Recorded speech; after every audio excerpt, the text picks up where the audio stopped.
Before we begin, you should know that this video is going to be a little disorganized. While attempting to describe what it's felt like to live through this tumultuous time, my brain got a little unglued and kept flipping this way and that all over the place. But I guess that's what turmoil is, so that's the way it goes. If you're cool with that, here we go. These are some of the things I've found myself doing and thinking lately. For starters, I've been spending a great deal of time watching a lot of World War II documentaries. Also, I found myself drinking an enormous amount of chamomile tea. I've also been evaluating what I've done with my time on Earth and trying to figure out whether or not I should be satisfied with it. You know, just in case something should happen.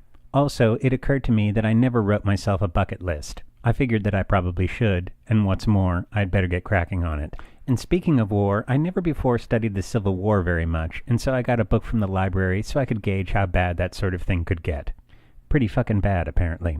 Changing the subject somewhat, I've been thinking a lot about extremism. I think it's interesting that as much as various extremist groups differ, there's one thing they appear to all have in common. They're always mad, and for the most part, devoid of any sense of humor.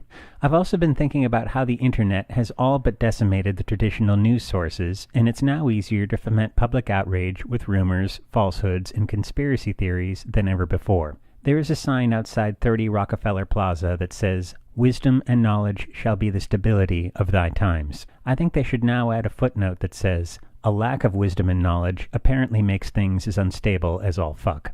Changing the subject again, I've been thinking about how global diplomacy is like chess. You have to be able to think several moves ahead in order to do it well, and it takes a lot of thought and patience. Then just for the hell of it, I think about what Donald Trump would be like if he were ever to play chess. Lastly, I've been thinking about an old experiment about overpopulation in mice conducted by a guy called John Calhoun. I think I've briefly mentioned this in a previous video, but screw it, I'll mention it again. The gist of it is that he put a bunch of mice into a controlled environment that could support a healthy population comfortably.